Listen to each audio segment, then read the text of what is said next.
ਇੱਕ ਹਿੰਦੂ ਬਜ਼ੁਰਗ ਨੇ ਰੋਂਦਿਆਂ ਹੋਇਆਂ ਇੰਟਰਵਿਊ ਦਿੱਤਾ ਕਿ ਮੈਂ ਆਪਣਾ ਪਾਕਿਸਤਾਨੀ ਘਰ ਵੇਖਣਾ ਚਾਹੁੰਦੀ ਹਾਂ ਜਿਹੜਾ 47 ਵੇਲੇ ਮੇਰੇ ਬਾਪੂ ਤੇ ਮੇਰੀ ਮਾਤਾ ਨੇ ਛੱਡਿਆ ਸੀ ਔਰ ਮੇਰੀ ਉਮਰ ਸੀ 16 ਸਾਲ। ਮੇਰੀ ਸ਼ਾਦੀ ਹੋਣ ਵਾਲੀ ਸੀ ਲੇਕਿਨ ਸ਼ਾਦੀ ਫਿਰ ਅੱਗੇ ਪੈ ਗਈ ਕਿਉਂਕਿ ਪਾਰਟੀਸ਼ਨ ਹੋ ਗਈ। ਫਿਰ ਦਿੱਲੀ ਆ ਕੇ ਮੇਰੀ ਸ਼ਾਦੀ ਹੋਈ ਤੇ ਮੈਂ ਬੜਾ ਮਿਸ ਕਰਨੀ ਆ ਆਪਣੇ ਉਸ ਘਰ ਨੂੰ ਜਿੱਥੇ ਮੇਰਾ ਜਨਮ ਹੋਇਆ। ਮੈਂ ਜਵਾਨ ਹੋਈ, ਮਹੱਲੇ 'ਚ ਮੇਰੀਆਂ ਸਹੇਲੀਆਂ ਸਨ।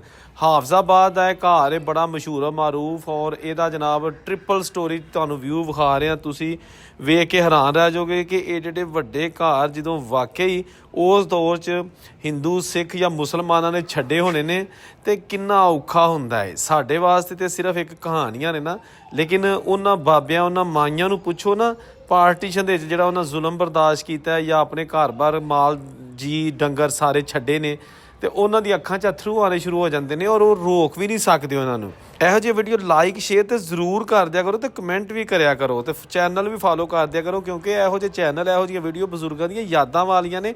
ਤੁਹਾਡੇ ਸ਼ੇਅਰ ਕਰਨ ਨਾਲ ਹੋ ਸਕਦਾ ਵੀਡੀਓ ਉਹਨਾਂ ਲੋਕਾਂ ਤੱਕ ਵੀ ਪਹੁੰਚ ਜਾਣ ਜਿਨ੍ਹਾਂ ਨੇ ਚੈਨਲ ਹਲੇ ਫਾਲੋ ਨਹੀਂ ਕੀਤਾ।